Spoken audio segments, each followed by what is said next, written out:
Halo, selamat siang semuanya. Apa kabar? Siang ini saya bersama Mbak Zoya Amirin, PSI, MPSI. Apa tuh? Ya, selamat siang Mbak Zoya, apa kabar? Good. Tuh kan, kalian pasti bingung kenapa ada Mbak Zoya Amirin di sini. Oke, saya akan memperkenalkan bahwa sekarang Haklinik ada loh seksolog klinis. Yeay! Tapi bingung kan kalian kenapa sih ada seksolog klinis di Haklinik? Nah, Mbak Zoya, Yes. kalian nanya, kenapa sih seksolog klinis tuh ada dan untuk apa, Mbak? Oke. Sebenarnya kalau seksolog itu kan ada beberapa latar belakangnya gitu ya. Jadi ada seksolog yang dokter gitu ya. Kebanyakan dokter sih ya. Jadi latar belakang yang bisa jadi seksolog dulu deh. Yeah. Itu ada beberapa ya, kayak misalnya kalau misalnya dia itu dokternya misalnya khususnya psikiatri gitu ya, seperti almarhum Nekel Tobing. Oh iya. Ya kan tuh beliau juga seksolog ya. Seksolog juga, Kliniknya ya. deketan ya sama kita ya. Benar-benar. Gitu. Terus ada yang kebanyakan di Indonesia itu, di Asosiasi Seksologi Indonesia itu Mbak Hani, dia itu masih lebih banyak androlog yang menguasai gitu. Iya, seksologi gitu. Okay. For some reason ada Objin, ada beberapa juga dari Fakultas Kesehatan Masyarakat, lalu dari Sosiologi UGM gitu ya, sama ada, harusnya sih ada antropologi juga. Pernah nonton film Sex and the City nggak? Iya. Carrie Bradshaw. Yes. Kan she is actually an anthropologist gitu. Jadi harusnya sih ada juga seksolog dari belakang antropologi gitu ya. Tapi kalau seksolog klinis itu khusus dari mereka-mereka yang latar belakangnya adalah psikolog klinis.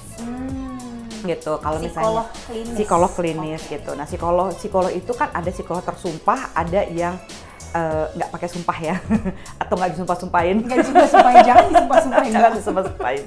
Jadi ada juga psikolog yang latar belakang, misalnya psikolog tersumpah itu adalah mereka yang boleh praktek, ketemu individu gitu dan segala macam, ada surat izinnya dan bla bla bla lah gitu. Itu bisa diurus di HIMSI ya, Himpunan Psikologi Sarjana Psikologi Indonesia, something like that. HIMSI gitu. Jadi ada psikolog pendidikan yang biasanya buat anak-anak, buat sekolah deh gitu ya, baik universitas maupun sekolah gitu. Jadi itu ada psikolognya sendiri yang untuk ngatur kurikulum, bla bla bla gitu. Nah, ada juga psikolog anak gitu ya, benar-benar anak itu adalah dari masa-masa mereka sebelum pubertas biasanya.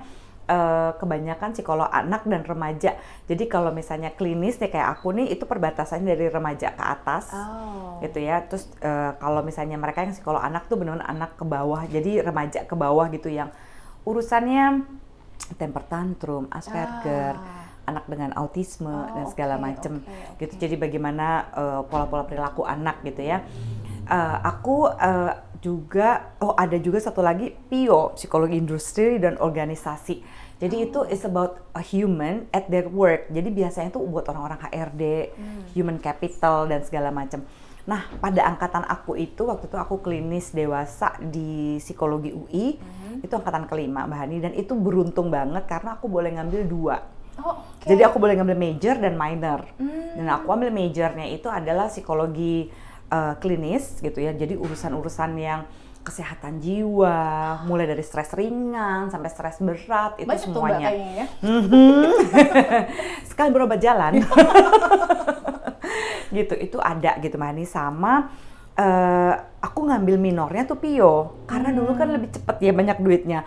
Dulu klinis tuh ya ampun, kami tuh praktek di rumah sakit jiwa gitu. Jadi kalau misalnya ada yang tahu rumah sakit jiwa di Cilangkap, jadi orang-orang yang di pinggir jalan, yang sakit, yang punya gangguan jiwa itu diambil sama pemerintah, dimasukin di Cilangkap.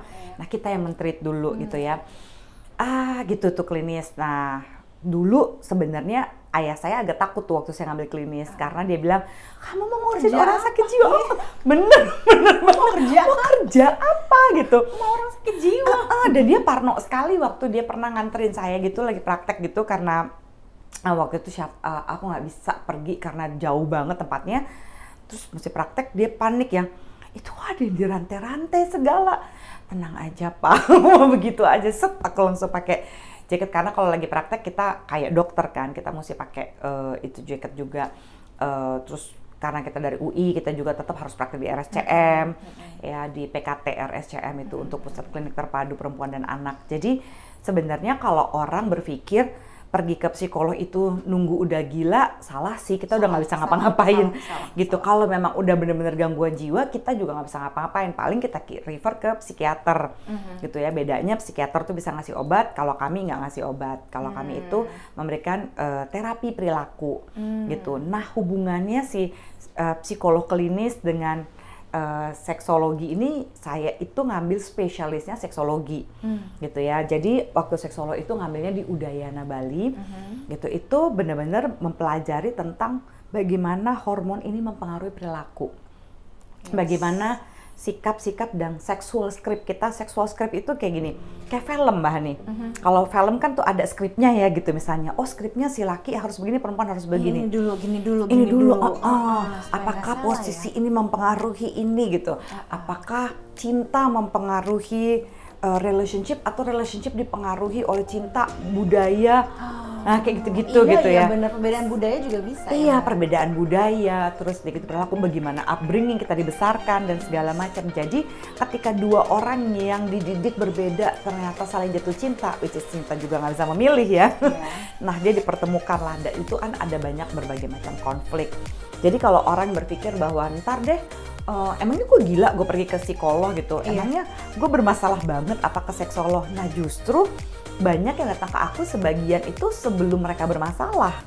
Jadi mereka pengen misalnya, Mbak Zoya aku mau honeymoon kedua gimana ya? Iya kan? Nah, biar honeymoonnya asik gitu Mbak Hani gitu. Termasuk juga kalau misalnya persiapan pranikah, kan belum ada problem. Tuh persiapan pranikah sekarang udah harus dipikirin. Gitu, jadi apa aja sih yang mesti disiapin, kayak misalnya berapa banyak sih yang tahu kalau misalnya kita harus mempersiapkan pernikahan, seperti misalnya urusan uang. Ya kan, uang sama cinta tuh pelik loh. Uang, cinta, seks. Uang, cinta, seks, pelik loh. Iya, pelik itu tiga-tiganya tuh. Wah, dramanya tuh banyak. Jadi apakah mereka-mereka yang mengalami konseling pranikah udah pasti akan baik-baik aja pernikahannya? Enggak, tapi dia relatif tahu menggunakan tools yang tepat gitu ya. Terus pernikahan kedua, iya kan gitu. Bagaimana dating after divorce dan segala macam. Jadi justru aku lebih berguna sebenarnya kalau itu mempersiapkan. Memang sih bisa kalau memperbaiki, cuma kalau memperbaiki pernikahan yang sudah rusak, misalnya pasca perselingkuhan, pasca apa sih namanya, mengalami pandemi gitu ya, drama-drama seperti itu gitu kan ya. Terus dia gitu mengalami long distance marriage karena pekerjaan gitu. Kan ada banyak hal yang harus dibangun lagi dari awal. Nah kebanyakan konseling aku tuh seputar itu Mbak Hani. Oke. Nah tuh, apakah kalian-kalian termasuk dari salah satu yang dibicarakan oleh Mbak Zoya? Nah, kalau misalnya kalian salah satu problem tadi, atau mungkin punya problem sendiri yang kesimpan gitu, aduh aku sebenarnya punya masalah ini di dalam hubunganku, walaupun single juga boleh ya Mbak ya? Oh banyak yang single juga Mbak Ani. Single. Kalau yang single itu tentang bagaimana dia misalnya memperbaiki pola-pola pacarannya. Tuh. Kenapa sih aku bertemu dengan laki-laki yang salah? Kenapa aku bertemu dengan perempuan yang salah? Mungkin yang salah kamunya gitu kan ya. Kenapa aku selalu putus nyambung? Enggak kawin-kawin. Coba. Iya, bener. Ya, kan, jagain pacar orang terus. Atau naksir sama pasangan orang, ya benar, naksir sama gitu. pasangan orang terus kok gitu ya. Mungkin you have something to tell, ada yang harus diperbaiki kayak gitu. Nggak salah sih, cuma kita ada yang perlu disadari. Gitu. Jadi mungkin orang gini ya, kalau misalnya kayak apa sih gitu konseling sama Zoya gitu ya, misalnya ya pengen tahu ya kayak gimana sih konseling sama Zoya Amirin. Jadi gini, ketika datang saya akan bercerita mengenai private and confidentiality gitu. Jadi ini sifatnya pribadi dan rahasia. Apapun yang terjadi saya tidak pernah akan bisa memberitahukan ini kepada siapapun, kecuali kamu dalam kondisi yang mungkin menyakiti diri kamu sendiri gitu, misalnya bunuh diri gitu ya, kecenderungan bunuh diri, atau ingin menyakiti orang lain gitu. Itu terpaksa harus aku langgar gitu ya. Atau kalau misalnya Anda sudah meninggal, ada pemeriksaan polisi dan sebagainya, forensik ya, mungkin itu ada pemeriksaan forensik ya, semoga sih nggak ada ya gitu. Tapi kalau sampai ada, aku harus memberitahukan beberapa faktor penting sehubungan dengan misalnya kematian si mantan klien ini gitu dan sebagainya. Buat yang pengen tahu mungkin gimana sih rasanya konseling sama Zoya tuh, diapain aja sih di dalam ruangan ini gitu ya. By the way, ini ruangan konseling aku loh. Keren ya. Very comfy. Very comfy gitu. Jadi masuk ke ruangan ini, the things that I love about ruangan ini juga adalah aromaterapinya gitu. Wanginya oke, wangi, relax, chillax. Terus private juga, between gitu. you and Mbak Zoya aja. Gitu, jadi seperti juga isi dari konseling ini pasti private and confidential gitu ya. Saya akan bilang ini adalah kerahasiaan, saya nggak bisa bilang kepada siapapun dalam rangka apapun, kecuali misalnya orang itu punya kecenderungan menyakiti diri sendiri atau nyakitin orang lain, atau ketika meninggal dunia dan ada pemeriksaan forensik yang dibutuhkan gitu ya, ada pemeriksaan lain lah yang kira-kira aku harus menyerahkan isi dari konseling ini gitu. Tapi biasanya itu udah dibahas dulu sih sama klien, apa yang boleh di reveal, apa yang enggak ya gitu. Nah itu kalau soal konseling. Jadi nanti kita biasanya akan menentukan dari ada klien-klien yang misalnya smart gitu ya, mereka dari awal udah tahu maunya apa gitu Mbak. Dia ngasih, Mbak, saya maunya gini itu tujuan konseling saya ini. Nah kita tentuin itu sama-sama yang realistis apa, yang enggak apa gitu. Jadi kita bisa sama-sama saling tahu bahwa ternyata kalau konseling psikologi itu bukan kayak pergi ke dokter dikasih resep langsung bikin jadi gitu ya gitu. Bener. Tapi ada tahapan-tahapannya gitu. Nah yang realistis tuh yang seperti apa, yang nggak seperti apa nanti kita tentukan sama-sama. Tapi ada juga yang saya mau cerita dulu deh Mbak gitu. Boleh gitu ya, cerita dulu gitu. Nanti ujungnya saya tanya, jadi tujuan dari konseling kita apa gitu ya. Kalau tujuannya ini berarti harus bikin PR ini ya gitu. Jadi ada sih kasih PR, kadang-kadang PR-nya ajaib sehingga banyak orang yang gitu. Serius sih Mbak, bukan ajaib sih tapi sebenarnya simple gitu ya, PR-nya simple, cuma banyak orang yang serius nih cuma begitu aja, kayak misalnya nanti Bapak Ibu pulang dari sini gandengan tangan ya gitu. Kayak perilaku juga Mbak ya? Iya gitu. Soalnya banyak juga yang gini, kalau gue ke psikolog, kalau gue ke seksolog ntar gue dikasih obat depresi lagi.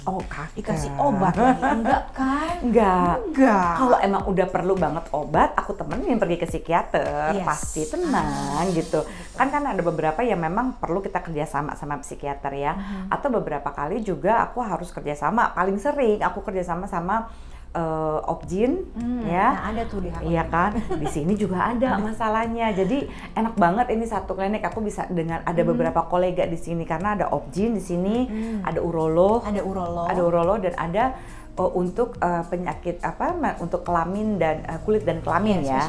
Spesialis kulit dan kelamin. Terutama yang infeksi menular seksual. Ya. Ini 3 ini adalah lini pekerjaan yang paling dekat banget dengan seksologi Mbak Hani. Jadi ini yang sebenarnya membuat aku sangat-sangat nyaman di klinik ini karena kami bisa saling merefer gitu, dan tinggal pindah pintu sebelah aja gitu kalau misalnya ada apa-apa. Uro pindah ke seksolog, pindah ke Opjin, pindah ke SPKK, jadi muternya satu tempat, gitu. Nggak bingung aku mesti ke rumah sakit ini gitu ya. Iya, dan yang paling nyaman adalah gini, buat aku tuh kenyamanan klien tuh penting banget karena banyak yang masih malu kan untuk pergi ke seksolog karena merasa dijudge, dihakimi sama orang lain, padahal kitanya sih nggak, santai aja ya.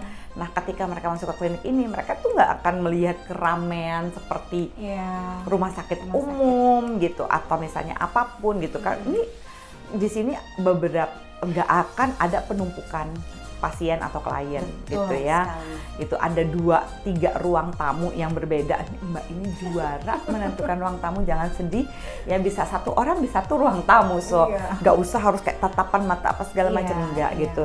Seliwerannya juga sangat-sangat simple karena semuanya by appointment gitu ya. Nah, gitu Mbak, jadi begitu mereka nanti masuk, kita udah menentukan kayak misalnya apa aja sih PR-nya gitu. Nah kesuksesannya sih itu dari PR ya gitu. Kalau dia bikin PR udah aman sih gitu. Iya, jangan cuma konsul aja.